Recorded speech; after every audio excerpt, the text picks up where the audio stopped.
playing it on like Epic. How about medium? Does this change? Besides, of course, making my game lag like heck. Uh, oh, I almost forgot though. I just realized something.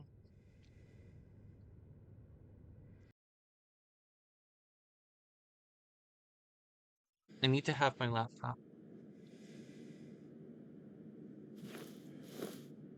Oh,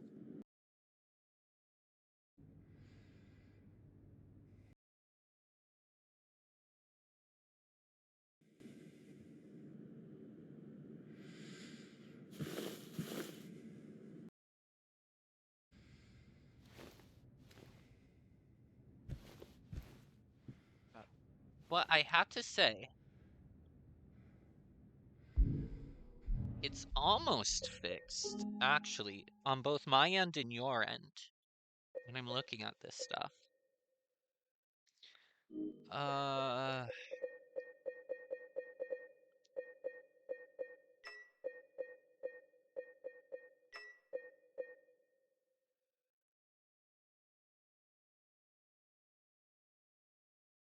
I don't think I want that though.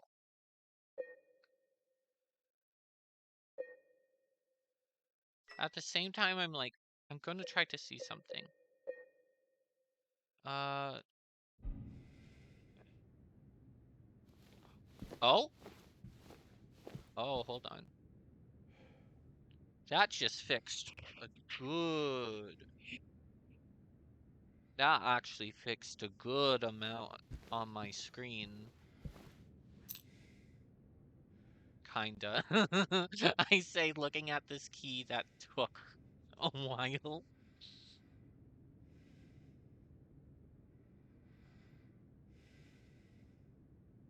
to like blend in, but I say this, it's not as laggy as it usually is. So it gets a bit laggy when looking at the reflective surface. Yeah, it's still a bit laggy, but it's always been a bit laggy. Now there's like that alcohol there.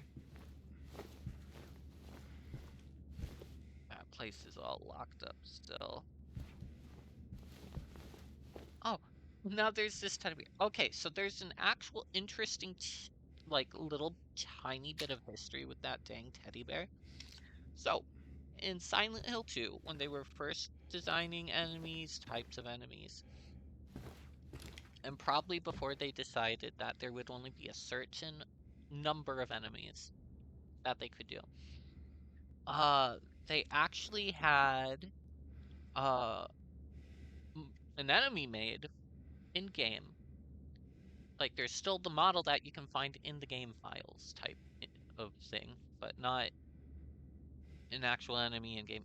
And they used the model, if I remember correctly, for one thing later in the hospital area. So there was a high chance it was going to be in there. And it was going to be like these little teddy bears who would have scissors with them.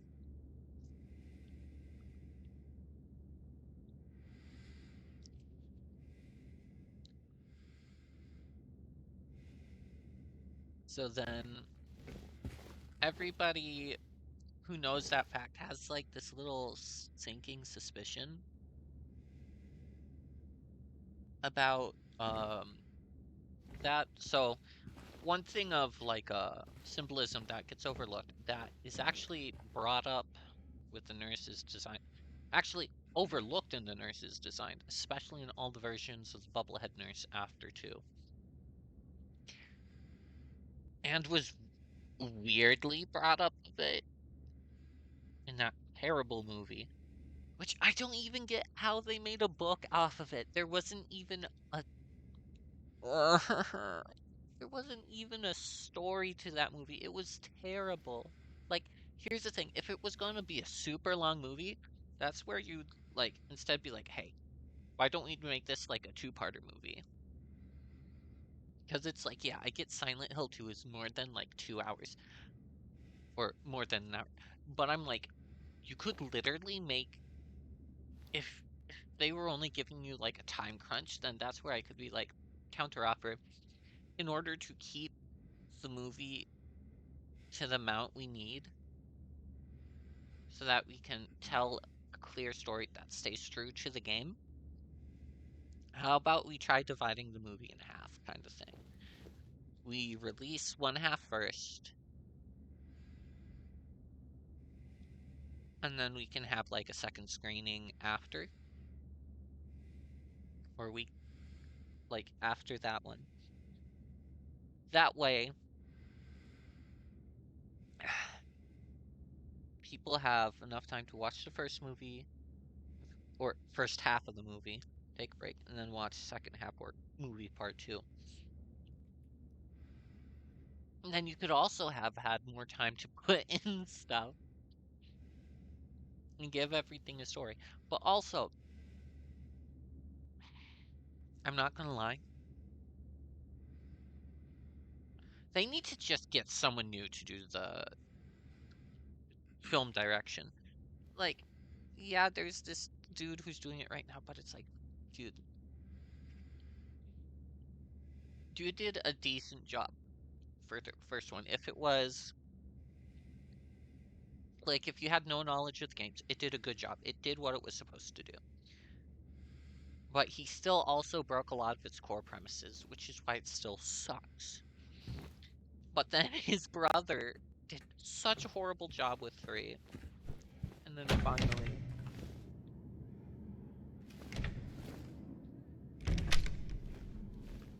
we have this one.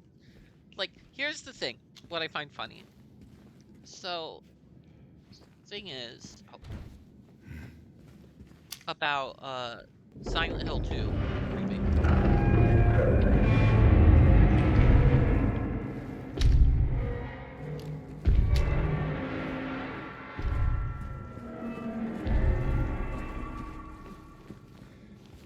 Oh, was I able to see Pyramid Head here? Because that would have been cool. Either way, though, we can still heal him. Either way, though, one thing I have to say is interesting, but I hate with all my passion, is like, okay, so part of the problem people were so afraid of a Silent Hill 2 remake is, forgot who talked about it first, but one dude mentioned it, and it's like this sort of, I guess you could call it a stereotype, but it's true, and it's what you call the poison chalice. So let's say something is really great, somebody makes the most perfect story out there, and then later somebody either wants to make it into a movie or rewrite the story or make an updated version of the story. There's a huge problem with that. And that's why it's called the Poison Chalice. One, it's so great that when you either try to rewrite it, make another variation of it, or a sequel to it, nothing can compare to the original. Or that, pending what you change, it could completely ruin the entirety of that piece of media. Or spit in the face of it. And the thing is, a lot of games suffer with that in the sense of making sequels. Same with movies. Because it's very rare to see a game whose sequel does better than the first game or the game before it.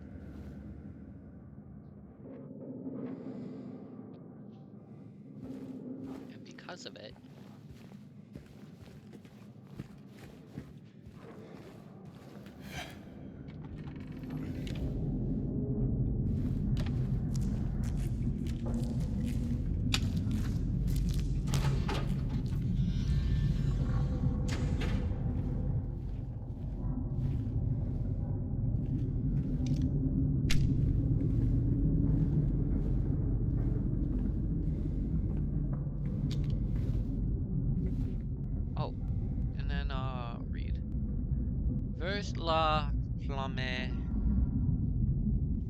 Alexander Scriabin.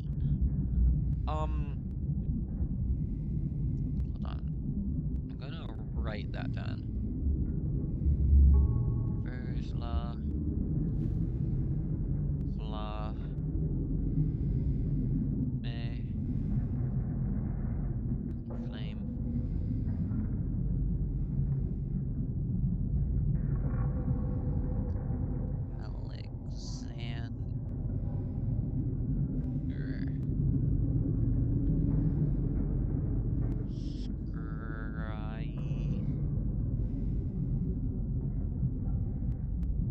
Scribing.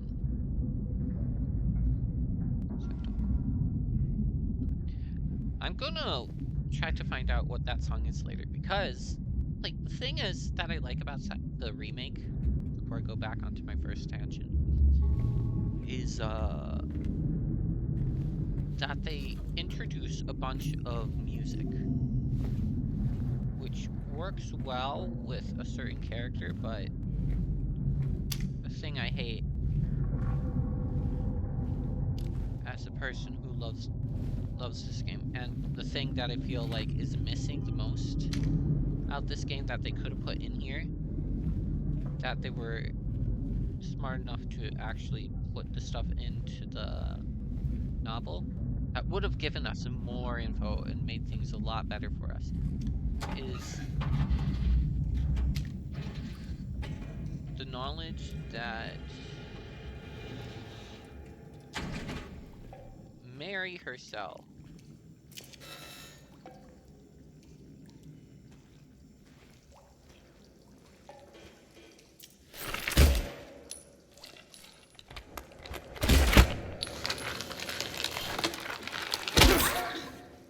is, how would I put it? Okay, so the thing is, she plays piano. Forever Together. And the thing is with Mary playing the piano is, that's partially why James got to know her, because they were both at like a house party of a mutual friend of theirs. And by being at the house party, come on. Hold on, sorry. I'm trying to activate it because there is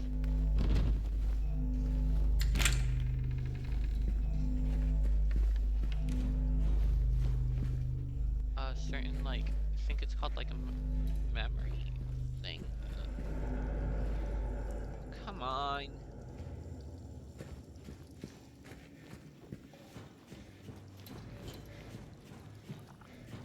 Come on, activate the memory of the past, James, please. Or do I need to do it after a certain part, is the thing.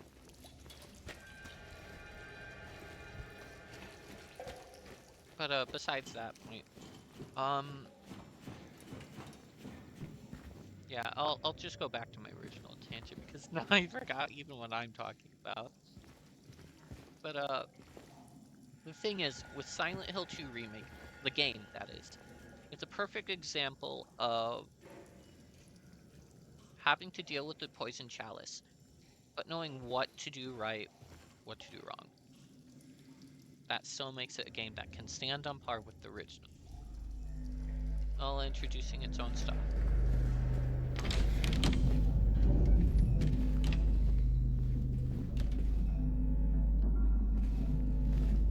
But then also,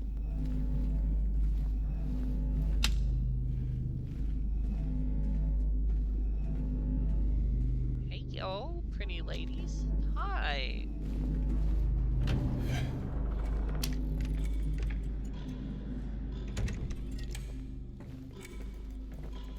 Also look here, ooh, like they have the grades stuff thing.